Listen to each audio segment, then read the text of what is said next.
How did you come to be interested in football, and who or what inspired you to become a goalkeeper? Well, firstly, how I became interested in football, I think all starts from my dad, really. My dad being a big football fan, coming from Germany, growing up as a kid in Germany. He, as most kids in a football mad nation, was attracted to the wonderful game, and from a very young age, from when I can remember, my dad would still play in Australia. I'd go to games. I'd be playing for the local club as well. So it really just began, I think, from his initial influence and also the love of the game. We used to get up at all hours in the morning because of obviously the time difference to watch the major tournaments, whether it was Euros or World Cups. We didn't get much else on TV back then. There wasn't many games live. And that actually throughout my sort of younger days, and then even my teens, there weren't many games that were shown live from any of the European competitions, mainly the Premier League or the English First Division. So it was really about my dad first and foremost, and then me just obviously getting the bug once I started playing. And going back to your father's country, Germany was obviously your route into professional football. And how was that for a young man, leaving home and traveling to the continent of Europe? It was tough, very tough. Even though, and this is something that I knew or wanted to do from a very young age. When I say young age, so probably from the age of 15, my kind of not penny drop, but the realization of knowing exactly what I wanted to do, whether or not that was going to be possible or not, that was always another thing. However, my main aim or my main goal was to go and try and go to Europe and become a professional footballer. And that all came about after the World Cup in 1989, under 16s World Cup in Scotland. So it was my first experience in Europe playing football, but and also first experience here on the Big Island, so to speak. And we were based in Aberdeen, of all places.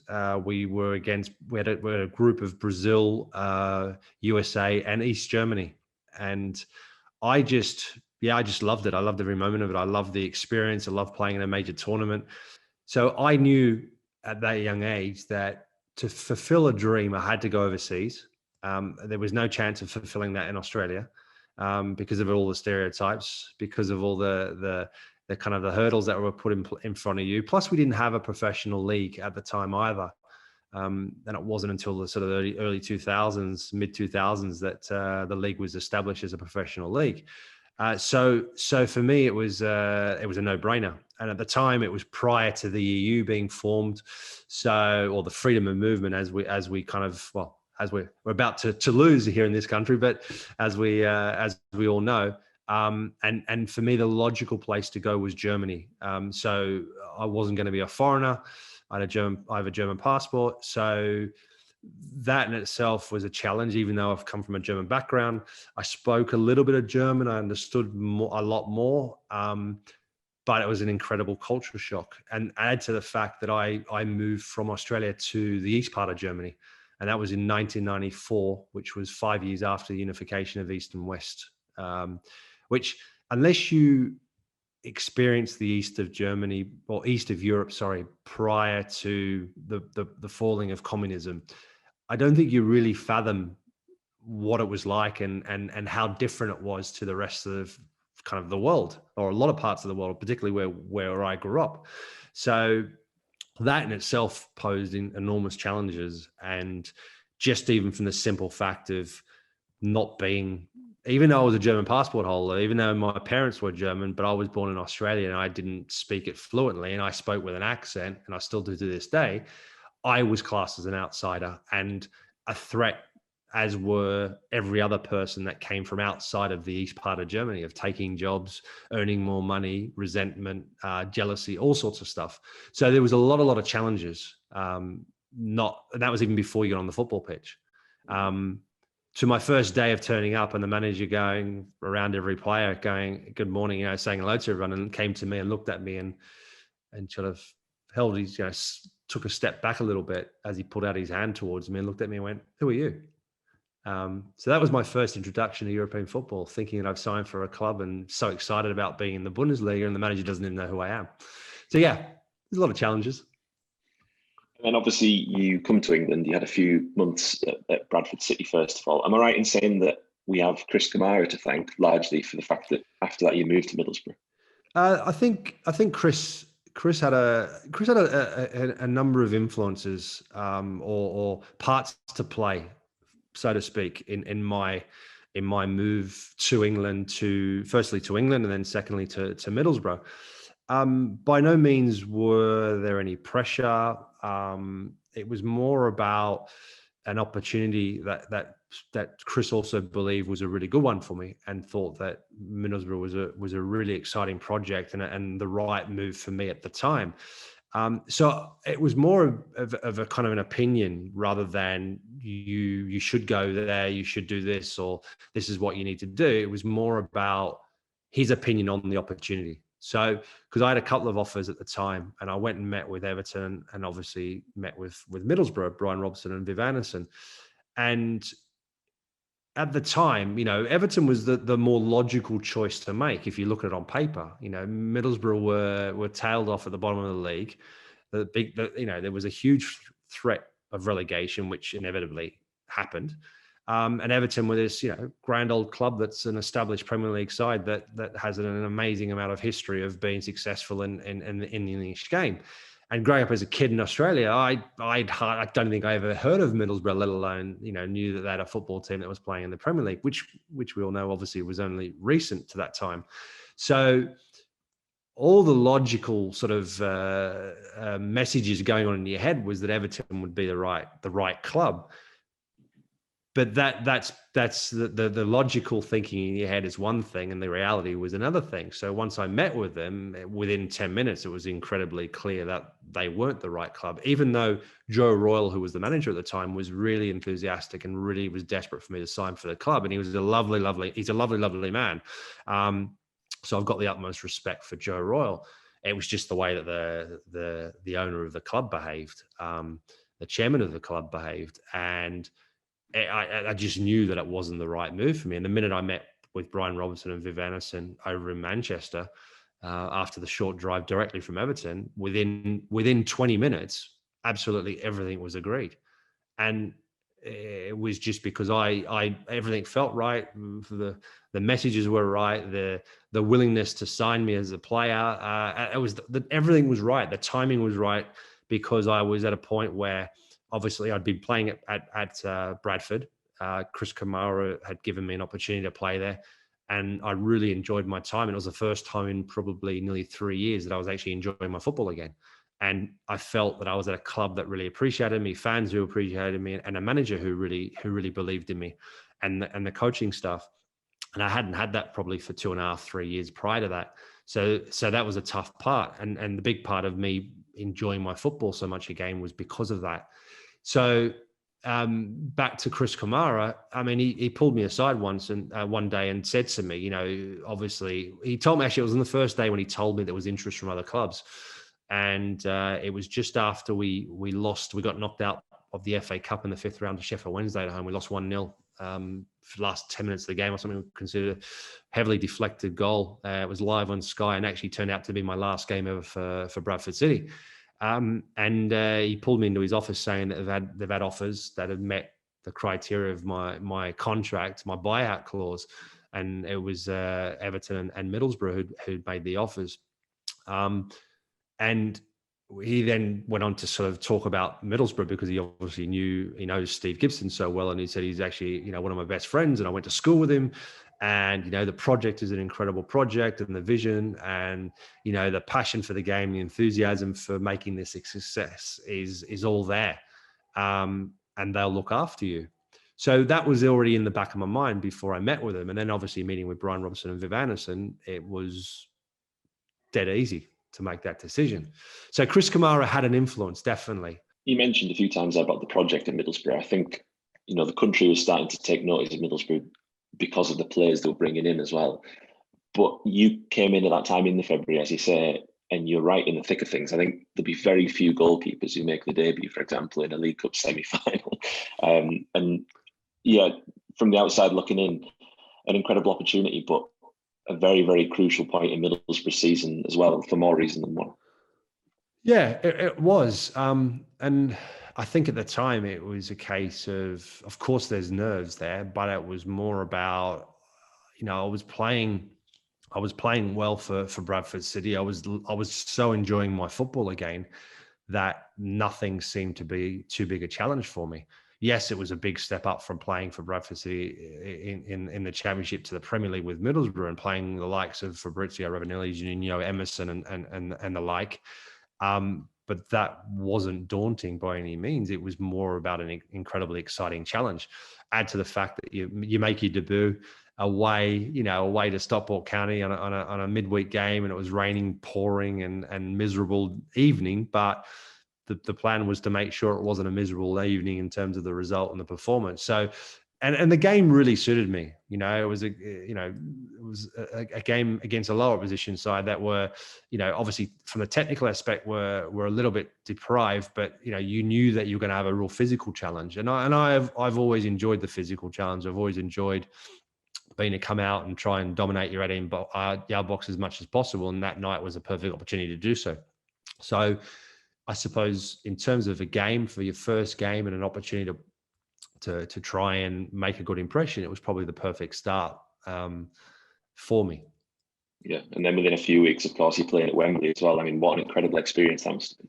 Yeah, that was amazing. I still look back at it with an enormous amount of what if and regret and everything else, purely because of we conceded so late in the game, and I still can't believe to this day that it ends up being a replay, and then it's at Hillsborough of all places, which just doesn't make any sense at all whatsoever. When you think about the magnitude of the game, you're playing a final at Wembley, you go all the way to extra time, and then it ends up being a draw and you go to a replay. And I know that was the norm, but it just seems ridiculous today that's how it works out.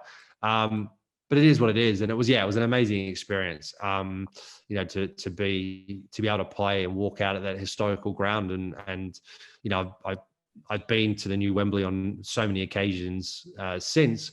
And it's a remarkable stadium, but it just doesn't have that charm of the old Wembley. So I feel very fortunate to have played there. A little bit disappointed I haven't played at the new Wembley, but it was unbelievable to have played at the old one, that's for sure. Yeah. And just, you said about what ifs there. Of course, you get injured for the back end of that season. And that must have been tough to take, missing the FA Cup final and the run-in for the season. That must have been difficult. Well, the FA Cup final I was cup tied for anyway, so I couldn't have played in that way because I played for Bradford City in that season. So that was always the case. Yeah, it was disappointing. It was incredibly frustrating and disappointing not to have been able to play in the reverse fixture or the replay of the League Cup final. And then knowing that or believing that I could have helped the side for the remainder of the season was incredibly frustrating. Of course, but unfortunately, that's part and parcel of just about every single footballer's career, is that you do sustain injuries at times of the year. And it was just an incredibly unlucky one, coming out for a cross. And it wasn't like I landed awkwardly. It was just a challenge from an opponent that literally his toe of his boot went into the side of my foot and fractured my fibula. So it just incredibly unlucky. And I think that was only my third game. That ended up being only one of 3 games in my total career where I came off injured. So, and every time, actually 2 out of the 3 were because of breaks, broken bones, and the other one was from a torn muscle. So, So I mean, I suppose it's pretty fortunate that it only happened 3 times in my career, but unfortunately, it was a crucial moment. It must have been a sense around the club that, although there was the pain of relegation, that you could come back stronger. I mean, I think it was around this time that the club moved to Rockcliffe Park, which was another statement of intent of the direction it was going. Yeah, so before we moved to Rockcliffe, we'd have to go to training at the stadium, and we'd sit there sometimes for like half an hour, 45 minutes, not knowing where we were going to train. And then all of a sudden it'd be 10 minutes before, right? Okay, right, we're going to meet at this ground, training ground, council ground around the corner. And then you go there and there'd be people walking their dogs. You'd have to make sure there's no dog poop on the ground. And you had to go in your own cars and all that sort of stuff. So it was weird in a way. But then I had already done it with Bradford City. So that part of it wasn't weird for me. Even though previously in Germany, it was completely, you would never have done that. It was, I had 3 months of it at Bradford. So it was pretty normal in that regard. But for players like Fabrizio Ravanelli, Juninho, and all that sort of guy, that you just looked at them and they just were like, "What is this? This is incredible! Like I've never done this before, and it's weird. It's just never expected it." So yeah, but I suppose what it did do as well. It was an interesting season, that one, and there were divisions within that group in the change room, and that was partially one of the problems that ultimately I think that probably led to it was played a part in the relegation. It's incredible players, but there was a bit of a division amongst some of the players, and that was tough. But overall, the feeling was pretty good. Like I had a good relationship with everyone, and I kind of was in the middle all the time. That you had a really good relationship with all the foreign guys, but you also had a good relationship with all the British players. And at the time, I think it was right at the beginning when they started to be a big influx of players coming from the rest of Europe. So it was a change. It was a tough, I think, for a lot of players to understand, or to that threat of a lot of people from Europe now coming in and taking positions. And just moving on to that 97-98 season where Middlesbrough did win promotion again, that must have been one of the highs of your career at that point. Yeah, it was. Obviously, the whole season was set up, or the whole preseason, the whole preparation was about bouncing straight back up again. And as we all know, that every club that gets relegated has the same belief and the same process they undertake, that they believe that, right, okay, we're going to rebuild, we're going to add or hopefully retain most of our players. And obviously the big loss was that we lost Juninho, of course. That was huge. We knew that Fabrizio Ravanelli wasn't happy and didn't want to stay. Emerson, there was a big doubt over whether he was going to stay. So we're talking about, three very key players in that side that were not entirely happy, or were going to leave, or Juninho left without any issues, and Fabrizio Ravanelli was desperate to leave. And remember, that whole preseason didn't show up until literally a day or two before the first game of the season. I think we played against Charlton at home, if I remember correctly. And he scored as well, I think. And he scored. So he got booed and everything else, and then he scored, and everything was kind of almost forgotten. And I think that was his last game for the club. So the whole process, the whole preseason, there was always this doubt over whether he was going to stay or not. And then he played the first game of the season, which was also a bit strange for a lot of people, that he wasn't involved the whole time. But then all of a sudden, first game of the season, he played. But I think what was key as well was that season, the signing of Paul Merce and Andy Townsend were huge. And that was the signal of intent that the club were still very much focused on bouncing straight back up, and were doing everything they possibly can to do that. And, with Merce, as we all know, Merce was a delicate character at times, and fragile, and he needed the right person around him to manage him. And I think Brian Robson was that perfect man. And whether you agree with the way that he dealt with him or not, in terms of giving him as much leniency as he did, the bottom line is the performances on the football pitch merited it and warranted it and justified it. And his influence on that football pitch justified it, because he had an enormous amount of influence. Even though you could question the training, you could question the commitment on the Monday to Friday, but you could never question the performance on a weekend. And that's also, when you sit back and look at it, I still look back at it and with astonishment, to go, how can a player do so little during the week and sometimes not even be there at training, but then on a weekend perform like he did? And I always look at it the other way and go, imagine if he applied himself Monday to Friday, how much better he actually could have been. But yeah, listen, it is what it is. And Merce was an incredible player. And obviously we signed Paul Gascoigne during that season as well. Andy Townsend, I think, probably, I don't know, I get the feeling, maybe I'm wrong, doesn't kind of get the attention, and I think doesn't receive the accolades for the influence that he had, because I thought he was an incredible signing, arguably even a better signing than Merce in a lot of ways, because of his leadership qualities, his influence, his professionalism around the group was incredible. I mean, Merce took all the limelight and rightly so, because of his ability with the ball. and not being able to use his left foot, which I still joke with him every now and then when I see him. Best striker of the ball with the outside of his right foot that I've ever seen in my life, to play any ball that's shouldn't be physically possible to be hit. That's on his left side, but he hits it with his right, which was insane.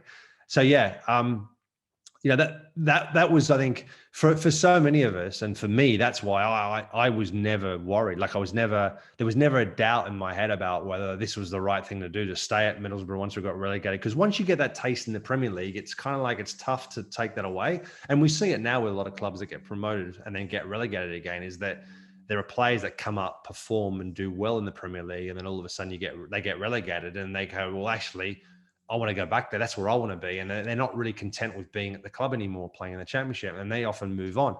And for me, and for a lot of us, there was never really even that thought to leave, because you knew that the commitment from the club was there, and the evidence was there by the signings they made, that the plan is to go straight back up again, and we're good enough and we can go straight back up again. And that's how the self-belief was. And Brian Robson and Viv Anderson and Gordon McQueen, that combination of the environment that they created was unbelievable, and incredible amount of respect for all three of them. And particularly, Brian Robson, of what he's accomplished in his career, and taking nothing away from Gordon McQueen or Viv Anderson, because what they accomplished in their career was pretty amazing as well. So their management skills were excellent. And I think that's also why a lot of players that possibly were seen as difficult players to work with previously in their careers kind of fit in pretty easily and worked well at Middlesbrough because of Brian Robson's ability to manage them. Just fast forward in a few years then to when Steve McClaren comes in, and obviously you're firmly established as number one at this point. You've played a lot of Premier League football. What was that like, and in what ways was Steve different, and how did things change? I think for Brian at the time, as disappointing and as difficult it was for all of us for him to leave, I think everyone just felt that it was the right time. That season which was turned out to be his last season, was the time when they brought in Terry Venables for the last 6 months of the season. So to sort of stabilize the ship a little bit, and we managed then to stay up very comfortably in the end. And I think that was also a kind of a light bulb moment, possibly for the club, to realize that, you know what, we need a different direction. We need to come in with a bit more, I suppose, organization, a different direction, and the club needs a little bit more, a bit of structure and a bit of restructuring internally. And I think that's what Steve McClaren did from day one. They completely kind of flipped it on its head internally. So from everything. So from the setup, so meeting rooms, change rooms, staff offices, everything was flipped on its head. And there was a very, very clear path of how they wanted to operate. And I'm not saying that Brian Robson didn't have that. He did in his own way, but this was a different one. This was a completely different path, and very much more structured. Everything about it was structured. The training sessions were incredibly more detailed and structured. He had a clear way that he wanted to play, and rather than a reliance or an over-reliance on individuals to kind of just take over in the final third and have that freedom to almost do what they wanted for their creativity, Steve McClaren had a very distinctive way or a very clear message of how he wanted to play and how he wanted to train, and very detailed in their sessions. Steve Round, Steve Harrison, Paul Barron came to the club. And I think for everyone, it was a huge change. It was a very big change, because of there was a kind of a different sort of professionalism that came with it. A lot more standoffish in terms of relationships between the manager, players, assistant managers. That kind of friendship, kind of mate, kind of relationship as manager, assistant manager, is kind of how Viv and Brian and Gordon kind of had their relationship with everyone, to real clear lines between management and players. And I think it was something that the club needed at that time. And the results initially, I think, it was hard because I think for a lot of players, because it was, again, like anything, when you have so much change at a club and a manager coming in, often, and you see it today as well, there's already perceived decisions or opinions of people, and players are frustrated, annoyed, angry that they're not even given a chance. They're written off before they're given a chance. The manager's very clear on a directive, and that period takes time to adjust to, until players move on, new players come in. And it probably took about 6 months or so, if not a year, for it to really come into effect. And I think from that moment onwards, I think, we clearly were on a different path, and we improved in so many aspects, so many facets of the game, and it set us up to being a club that were able to go on this trajectory in towards European football, or at least giving ourselves a better opportunity to be more consistent and have that opportunity to reach that sort of level. And then again, you look at the type of personnel we were able to recruit along the way. But a lot of that came about because of the times, because of the change in setup, and the professionalism was taken to another level. Sports science then became a big thing. The mental side of football became very much at the fore, and I think they're a little bit ahead of their time as well. Steve McLaren, when he brought in Bill Bezic as the assistant manager, and I think for a lot of people even for myself, that was like, what? You've got a sports scientist as assistant manager? That was his title, and didn't make any sense. And for me anyway, I was someone that was, I'm pretty black and white, and I find myself being pretty, I think, pretty logical. Probably that's my Germanness. If I see a logical path to something, if I see a structure, I relate to it more easily. And I think a lot of footballers do, particularly the more modern day footballers. And the sports psychiatry or psychology side of it, a lot of it was pretty common sense to me. So that aspect of it was fine. It didn't affect me in any way. But for other players, it was, some players bought into it. Some players just thought it was a lot of rubbish. So that was an adjustment period. And I think until such time as it evens out, players come and go. It, like I said, that refers back to the time where it took a little bit of time to adjust. Mm-hmm. And that first route into European football was, of course, the League Cup. Before we come on to talk about the final, just the run to Cardiff, 2 penalty shootout victories, incredible nights against Everton and Spurs. As a goalkeeper, they're the real chances to make yourself a hero, and you did that. Yeah, the penalty shootouts is, a goalkeeper either makes his name or you get knocked out generally. Sometimes the other opposition just misses the goal and you still end up going through. But generally, the goalkeeper can make a difference, and that's what you're there to do. You're there to make a difference. You're there to make the saves that you can make and hopefully make a difference. And you don't win a penalty shootout on a goalkeeper alone. You win it because the other guys are actually scoring the penalties as well. So it's that's what I mean. It's not as clear cut as it may seem.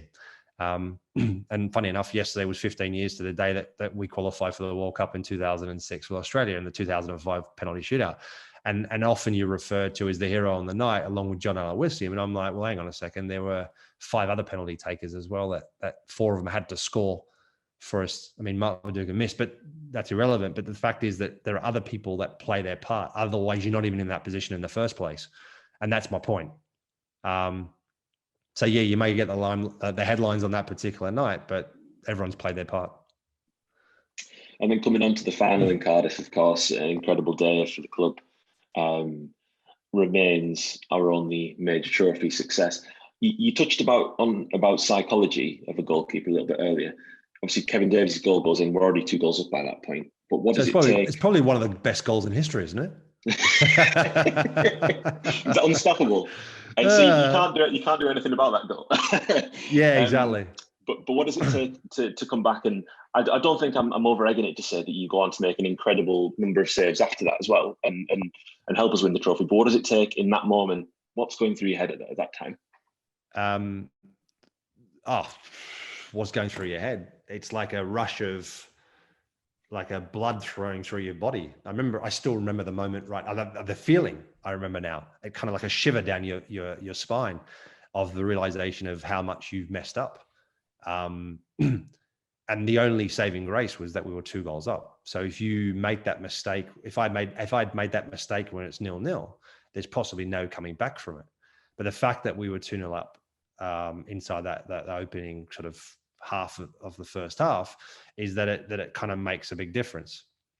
Then the challenge is to make amends, but without chasing the game to make amends.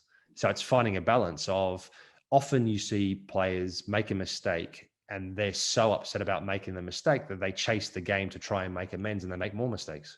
They do things that they normally wouldn't do. And for me, that was always in my head of, right, play your game. Don't overplay your game now. But you've got to, and it's like about, you just now got to do whatever you can to make sure that you do your bit. You don't chase it, but you don't consider another goal. So the way it unfolded for me, obviously, I was fortunate enough to be able to be put in that position then to be able to make amends. But we're in that position because of my own mistake.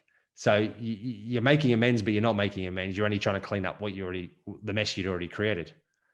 And that's the nature of the position. So, a centre half makes a mistake. He's still got someone else behind him to try and make amends. Midfielder makes a mistake. There's still 2 other positions at least behind them to try and make amends. And that's not trying to feel sorry for me or a goalkeeper. That's the realization of the position. And that's as plain and simple as it is. So everyone makes mistakes. You just don't want to make them in massive occasions. But I hit the nail. I hit the jackpot. I made a mistake in one of the biggest games that you play in, plus 70 odd million people watching around the world, I think, at the time. So yeah, and it still makes all the highlight reels when you come and talk about bloopers that have happened in games throughout the course of history in this country. But that's the way it is. And fortunately enough, I can look back at it and go, what a horrendous mistake that was, but at least we won the game still. And I was able to do something to help prevent us from losing the game. And it's a very lonely position to be in, sort of situation to be in, not necessarily just the position per se, the situation to be in. It's like any person that is on a world stage. And it's kind of like, I suppose, the best way you can kind of describe it, it's almost like being in a single person sport, and you've made a mistake and you've cost yourself from losing. But the worst thing about it is, not only have you made a mistake that's going to potentially hinder you from winning something, it's hindering everyone else from winning. And obviously it's a lot bigger than that, because you've got a club that has a fan base, and as an individual, you may only have your own fan base. It's slightly different. But what I'm trying to say is that it's a very isolated position. And more often than not, the goalkeeper is also the easy scapegoat. So you do get it, and it has happened, that even your teammates turn against you sometimes then and kind of distance themselves from you. But I didn't have that. I didn't have that with Middlesbrough at that time. I didn't have it with that group of players on that day. Everyone rallied. Everyone played their part. Yes, I made some saves to keep it at 2-1, but everyone dug their heels, and everyone rolled their sleeves up, and everyone fought back to try and make sure that one mistake that I made wasn't going to cost all of us. Boro fans, I think they mentioned about Juninho coming back to the club and him finally winning a trophy with us. But obviously, you'd been there throughout. So what did it mean to you? You'd been at Wembley with the club on 2 occasions before, and not lifted the trophy. So to finally get that major honour, what did that mean to you? It was, it's enormous, because as any athlete, footballer, you want to win trophies, and it's incredibly difficult to get there. So there's 2 parts to it. So that's the first bit. And then that's arguably even more difficult than winning it, because winning it on the day is 90 minutes, or 120 minutes plus penalty shootout. It's that in itself is incredibly difficult. But the most difficult thing is you're doing it over a course of how many weeks or months, how many games, difference of days of how you're feeling, how many players are available, not available. There's a whole lot of contributing factors that go along with it, where you're playing at home or away. The luck of the draw, all those sorts of things. So to actually get to a final is arguably more difficult. But then winning it, obviously, as it's proven with Middlesbrough and the teams that I've played in throughout my career, it's also, it's another difficult, another notch up again to winning it. So to have finally done it off the back of previously of being as a club in that short period of time, that was our fourth major final in a very short period of time, and having lost the previous three was at least, it was a way to finally go, right, yes, we've done it. We've taken it that one step further. We can actually do it. And everybody associated with a football club deserve it. Not just the players, the manager, the staff, everyone, all the fans that went through all the heartache beforehand, is that this is what it's like to win. This is what it's like to win a major trophy, and everybody got an opportunity to experience it. And that's where, particularly now, you look back at it and you look back at it with an immense amount of pride. The only disappointment I have with it all is that it was midweek and we didn't really get a chance to celebrate, because you got to start looking at your next game the next weekend. So you get back from the stadium and you kind of like, you see people out to celebrate with you, but you can't celebrate it because you've got a game coming up in the next couple of days. So that's the frustrating bit. I think all of us would have loved to have gone on a bender for 2 weeks and celebrated with everyone, but it just wasn't possible. And that's the hard bit to take. And yeah, you go on a parade and that was amazing, but it's not the same as if you did it the next day straight away, and that's the thing that you kind of I personally look back with a little bit of disappointment, but it's still nice to have won it. You've spoken about obviously the highs and lows a lot about being a goalkeeper. Just moving ahead to the final day of the subsequent season and that penalty save from Robbie Fowler. It must be rare for a goalkeeper in his career to get everything boils down to a single moment. You've said previously about it's a long season. You have to play each game as it comes, but then for it all to come down to that one moment and to have that opportunity, and it's just you against another player. That's an incredible moment in itself. That game was like winning a cup final because it was like you said, the unique moment whereby it comes down to a one-off game who finishes in a European position. So that is a cup final. And that's exactly the same sort of pressure, other than walking out at Wembley or walking out at in Cardiff, being in a major venue where traditionally cup finals are played.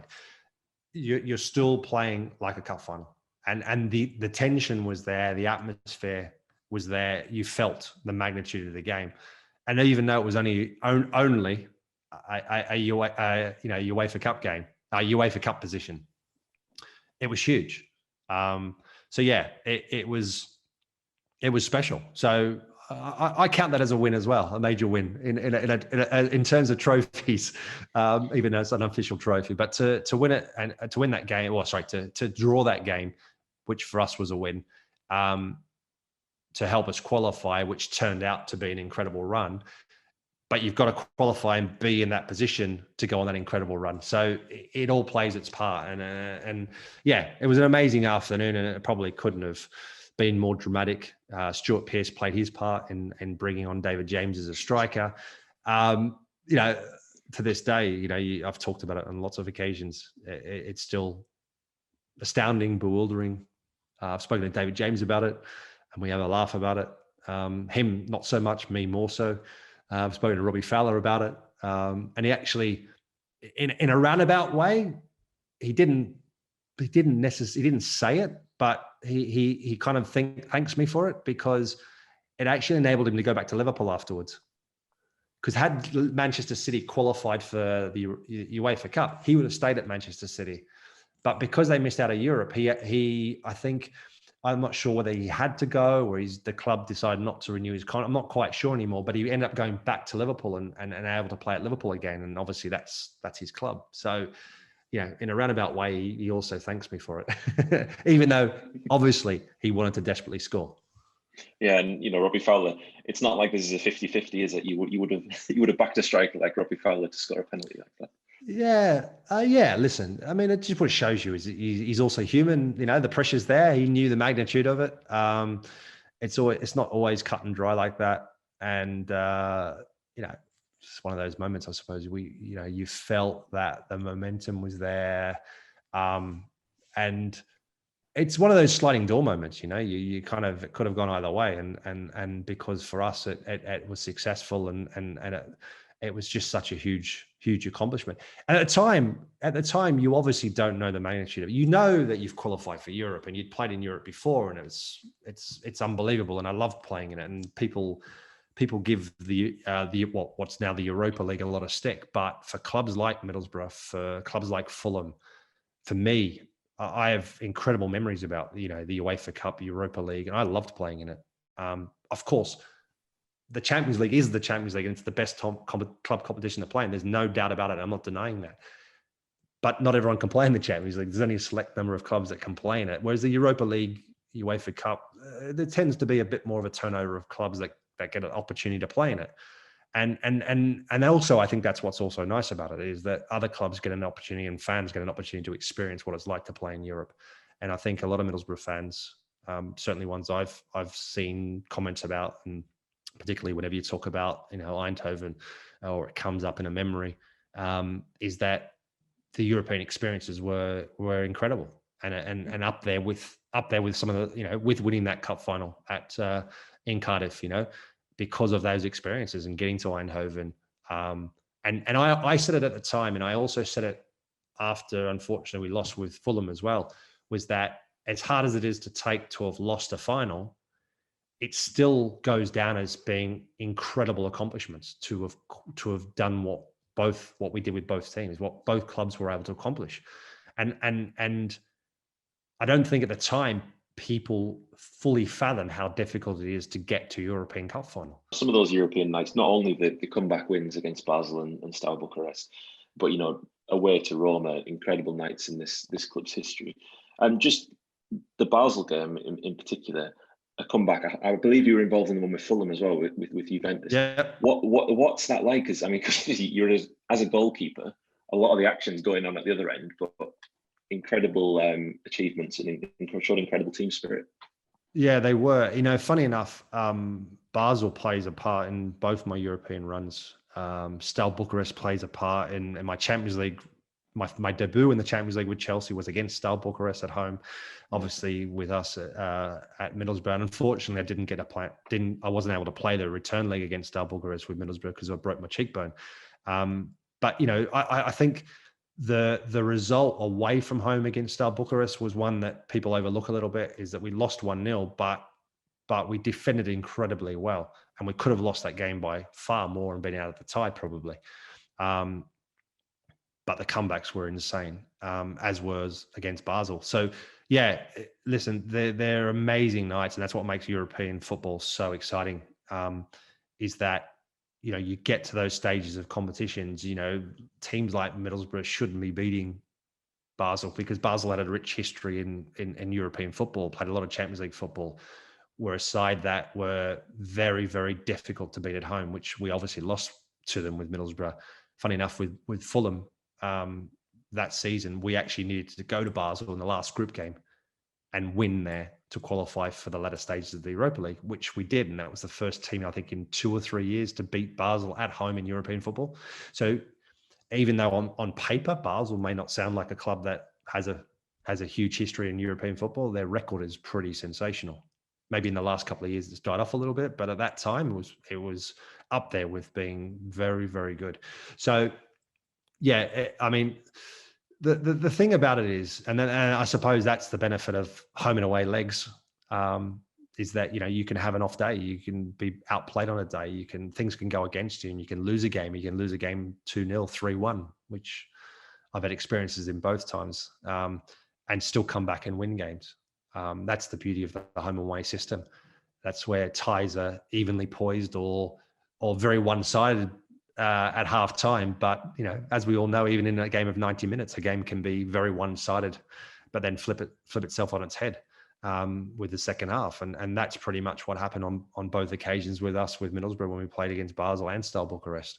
That obviously, Steaua Bucharest was a slightly different one at halftime, so at the end of the first game. But then as the game kicked off at the Riverside, obviously, it was getting even more desperate for us to be 2-0 down after 20 odd minutes or so. I was listening to it on the radio, to be fair, because I was at home with a broken cheekbone. And I actually got up and left and went up to my room because I said I can't listen to this anymore. And we were down 3-0 in aggregate, and I walked out because I was so annoyed. I was so pissed off not being able to play. We're losing. Looks like our European run's going to come to an end. And I think it was at 2-1 or 2-2. My wife calls me, shouts out and goes, she shouted out each time we scored. And I'm like, no, it's not going to happen. It's not going to happen. And then I think once it got to 2-2 on the night, I came down and started listening to it again live on the radio. It's incredible. The final at Eindhoven, of course, more heartache in terms of not reaching that major trophy, or I think another major trophy rather, but nevertheless, sensational to be there with Middlesbrough Football Club. Yeah, and the 4-0 sounds like a complete drubbing. And for anyone that was there or anyone who watched the game, it wasn't a drubbing. I mean, the last 15 minutes obviously opened up completely, and we had two unbelievable chances. One should have been a penalty. The other one, Seville goalkeeper made an incredible save against Dukes off the line, and they're game-changing moments. And you don't take your chances. The luck's on your side, whatever you want to call it, and you get punished. And obviously, the longer the game goes on, the more you chase it. And also add to the fact that was an amazing Seville side. They went on to play Champions League football after that and were sensational. So there's no shame in losing a game, and let alone losing against a team like Seville. It's just that it's more the disappointment of being in a cup final and it seemingly so one-sided in the end. But yeah, and again, it's like I said earlier on. You at the time, it's incredibly tough to take and disheartening. But you look back at it with time going by and you just think, wow, what a journey, what an amazing experience with a group of players. There are bonds there. There are experiences that you actually had along the way. Yes, we didn't win, which is ultimately, that's the disappointment and the setback and the so to speak failure. But there were so many good things about it and so many positives to take out of it that I think they far outweigh the negative.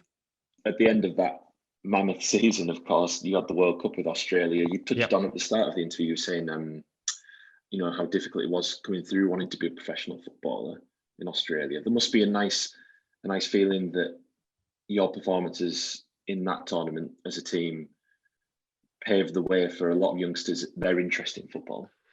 Yeah, it started in 2005 though, when we qualified. So 16th of November 2005 was, the time we beat Uruguay in a penalty shootout, and we were the first nation and also the only nation to qualify for a World Cup via a penalty shootout to this day still. So that reshaped the game in Australia, full stop. I mean, we'd qualified in 74 for the World Cup. So it was another 31 years until we actually qualified, but 32 years until we played another game at a World Cup. So that in itself was remarkable. Every 4 years prior to that, it was all built up. There was always enormous amount of support, packed houses of football fans, sporting fans in Australia that wanted to come out and were trying to physically urge it to pick us up and bring us over the line and qualify for World Cups. But for one reason or another, we failed. So 2005 was everything aligned. We had a group of players that were playing in incredible leagues around the world at the highest levels. I think we had about 8 players playing in the Premier League regularly, week in, week out. We had 2 in La Liga, one in La Liga, 2 in Serie A, 1 or 2 in Holland in the first division. So we had players all over the place playing in some of the best leagues in the world, and everything worked well. And we had one of the best managers in the world managing us at the time in Gus Hiddink. So it was then up to us then to go out there on the pitch and put the performances together to warrant the team and warrant the manager, and then warrant the support. And you've got to ride your luck at times, and we were a little bit lucky, but that was the defining moment. That was the moment that changed everything. Qualification. Once we got over that qualification, the rest we thought, once we could get there, we knew, without being arrogant, without being ahead of ourselves, we knew we could do something. And if that something was to have really pushed every single team in our group and being that close, but played really good football and scored goals and pushed everyone and still didn't make it through the group, we still knew we could have made an impact. And as it turns out, we made more than an impact in making it through the knockout stages. But then there was the huge disappointment of being knocked out by Italy, which, Italy, to their credit, defended incredibly well. Being down to 10 men midway through the second half, they waited and bided that, they waited and waited and bided their moment, waited for their moment, and took their time and patience, and their experience at that level just paid off.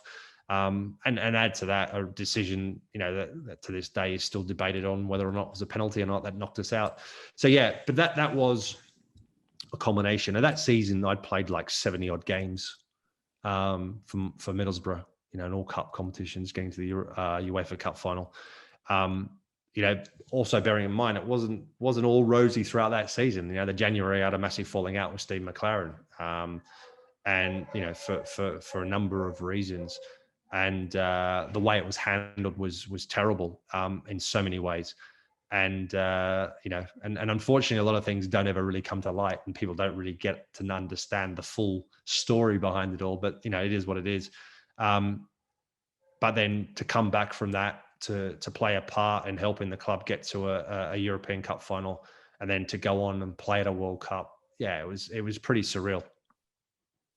And of course, you had a couple more years at Middlesbrough after that. I think a goalkeeper is a position where you can take for granted what you have. And obviously, when you left Middlesbrough, you must have felt that you had a point to prove, that you would obviously, of course, go on to make another 200 odd appearances at the top flight. You must have felt there was a point to prove that.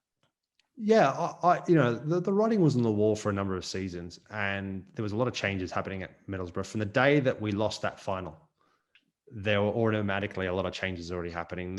You could see that things were changing. You could see that the ability to go out in the transfer market and bring in a really big name again was diminishing. A lot of key players were either allowed to leave that season or the following season, and there were not the right replacements in terms of, forget about names or individuals. It was more about experiences. So players with similar experiences, younger. Okay, I understand there's a change in regard. You need to identify where you need to make changes, where you need to take out, say, an older player and bring in a younger player, but you've got to try and somewhere along the line mix that with the right experience. Everyone could see that was happening. Well, like when I say everyone, all the players could see it was happening. And for me, along the way at that time, there were a lot of whispers of people already believing that I was past it, and questioning me, questioning my ability, my performances, which is fine, because that's what you get throughout your whole career. You get questioned about your performances. And part of it is that, like you said, that I always found, wherever I've been, at all the clubs I've played at throughout my whole career, the players that have been at clubs the longest are generally the players that receive the most flack, they're the first person that people point fingers at when things don't go well. And I saw that when I first went to Middlesbrough, and I saw that throughout my whole time there. And the people seem to be harder on them. And that's because they feel like they're one of their own. They feel like they've been there for that long, and they can vent their frustration of that person because they feel like they have the right to. I'm not quite sure, but it just seemed that for me, that was always the experience wherever I've been, whether I've seen it happen to other players a lot. And then towards the latter stages of my time at Middlesbrough, it happened to me a lot. And then it happened when I moved on, and I saw it at other clubs where players had been there for a long time. They were the first people that people like to point the finger at. And it seems to be a normal thing. So I even had it, with when so Paul Barron moved on, the goalkeeping coach, who I had a really good relationship with, and I still regard as being one of the best goalkeeping coaches I've ever worked with, by a long way. And funny enough, the other one I believe is one of the best ones is my first goalkeeping coach that I had at Middlesbrough when I first signed, in Mike Kelly, who was also then the assistant manager goalkeeping coach at Fulham. And that was one of the big reasons why I went to Fulham, because he was there. So yeah, at the time, there were too many things, too many signs there that pointed towards people not believing in my ability anymore at the club. And also I felt that from a large part of the support, that there was no longer that trust there from a large part of the fans.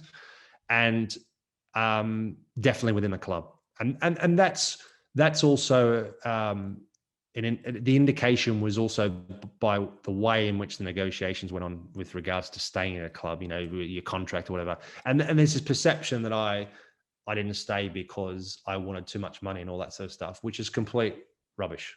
Is that because I actually signed for Fulham for almost the same amount of money that Middlesbrough had offered me. But the fact is that Fulham actually believed in me and gave me a 2-year contract, and Middlesbrough only offered me a 1-year contract. So there was a big difference. And I had a manager and a goalkeeping coach who were 100% behind me and were so enthusiastic about me coming to the club. And that was the big difference. Whereas at Middlesbrough, I felt at the time, there was a sense of, well, this is the offer, take it or leave. And if you don't take it, well, then it's fine. We've made an offer. It was almost like a tick box. We've made an offer and there we go. We can show everyone we've made an offer, and he's now made a decision not to sign. And ultimately, yes, I've made the decision not to sign. That is actually, that part of it is definitely true. I think in the end, the decision was the right move, 100% for me, but also for everyone concerned. There's no doubt it hurts because it's your pride. And everybody believes they're better than everyone believes they've still got something to offer. Everyone believes that they're better than what someone maybe how somebody maybe perceives them to be. And at the time, I think it was the perfect thing for me to go, right, okay, I've got to change, not change. It gives me a perfect opportunity to prove all the doubters wrong. And I have a new base of fans. I have a new manager, a new group of teammates. Every one of them I have to prove now that I warrant this position. Whereas at Middlesbrough for so long, maybe again, I'm sure I have a part to play in terms of maybe we all became too relaxed, too comfortable, and that can happen as well. So that's also why I say that it's the best thing that could ever happen. It gave me the kick up the backside that I needed to prove everyone wrong. And I suppose that the hardest thing for me was when I played against Middlesbrough. And firstly, it was at Craven Cottage where we won 3-0 against Middlesbrough. I didn't celebrate any of the goals. The ball actually, in fact, went out behind the goal at the Middlesbrough end. And I went to go and get it. And a Middlesbrough fan picked the ball up and actually smashed it at me from like literally 5 yards away and bounced off my chest and went out. The guy got ejected. But that was the moment where I just thought, wow, you've been almost 12 years at a club and that's what happens. That's how some fans perceive you. And then the return game was at the Riverside. And obviously Middlesbrough had gone through a bad period and they were getting desperate at this stage, whereby this was, I think, 7 or 8 games before the end of the season. And Middlesbrough desperately needed to win to give themselves a chance to stay up. And we drew 0-0. And actually the first thing that was said to me after the game was, how do you feel about being the one that got Middlesbrough relegated? And I was just like, hang on. 1 game or 2 games, even if you want to class the game at Craven Cottage as 2 games, is not going to make a difference for Middlesbrough's survival. You judged over the performance of an entire season, not just one game or 2 games. And that game was hard because, and the fans played their part in me playing well that day, because the minute I arrived, the minute my name was called out, it was probably half the stadium booed me and the rest didn't say anything. So again, it was hard to take, when you come back to a club after such a long period of time being there, and it was literally only less than a year you've been away, never said a bad thing about the club when I left. And you get that sort of response. That was really hard. That was definitely incredibly difficult to take. But then, as they say, what doesn't kill you makes you stronger. and you go out there and you become even more dogged and more determined to prove people wrong. And unfortunately, that's the side of things that is difficult to take. I'd understand if I said things about the club and was disgruntled, but I didn't. And I've always tried to bite my lip, tried to act as professionally as possible. So that was tough. That was very, very tough. And it sounds like it drove you on further as well. I mean, they say hindsight is a wonderful thing, and I'm sure that Middlesbrough fans look back now on that time. Well, it's an unmatched time in the club's history. We did one of these interviews with Robbie Mustoe recently, and the expression he used was that we grew together, him and in the club, and the way that he developed and the club developed. And do you think that matches your experience from coming in and to reach the heights that you did? It definitely, there's no doubt about it that it helps you develop, it helps you grow the experiences that you have. And what can happen, and it did happen with me, is that there are moments throughout that can kind of cloud your overall feeling and your experiences at a club, and often ones, particularly at the end of your time there, are the ones that you remember the most. And that's the, I think, a fact of life a lot of the times, is that you feel really disappointed with the reception, or the kind of the reception that you receive from fans in particular. And I suppose that absolutely, there's no doubt that you've grown, that you've had incredible experiences together. It's just the disappointment of the kind of the sour taste that leaves when you leave a club after giving so much. And people's argument a lot of the times, and I've seen this, is that, well, he's been paid a fortune and everything else, but well, you get paid incredibly well because you're contributing, because you're playing a part, and you're helping the club be successful. You're helping bring success. You're bringing joy to people's lives. And okay, there's an argument to say there was games where there was no joy, and I absolutely agree with you. And there are times when there was no joy, and I absolutely agree with that. But that's the life of a football club, of any club, any sporting club. You've got to take the good with the bad. But overall, I think there's far more positives to be taken out of that nearly 12 years that I was at the club than negatives. Definitely. And I'm sure Middlesbrough fans will watch this and look back fondly on that era and your involvement in it, Mark. You've been very generous for your time, and we really appreciate it. Thank you very much. I suppose it would be befitting of me to mention your podcast. If for Boro fans who want to hear more stories from your career and your take on the game. It's a podcast that we put together called the Two Sharp Reds podcast, and it's not your typical podcast per se. The name comes from sitting at a table, really, around myself and the presenter, my partner in crime, a guy called Ollie Gill, and we literally open up a bottle of red wine and have a drink as we chat about all things football. And the reason for the bottle of wine is we're both lovers of wine, but also it just gives us a reason to open up a bottle of wine and have a chat to each other. And I think conversation flows more when you're drinking a glass of wine or drinking a beer. And at the end of it, we use the bottle of wine and the tastes and the sensations it gives us to describe a player, coach, manager that we'd been involved with, come across, or Ollie in his defense, just being a fan, and an Arsenal fan at that. So I give him stick about being an Arsenal fan every week, pretty much. He talks about various players and coaches that just remind him of that particular bottle of wine, and I'm the same. So we have a lot of fun. We're not too serious. There are some serious moments. The last one we had Stephen Warnock on the podcast with us and chatted all things particularly about his career and some really interesting times about when he was at Liverpool. And so any Middlesbrough fan out there would love to listen to it. I know there's some that have listened to it. I hope you enjoy it.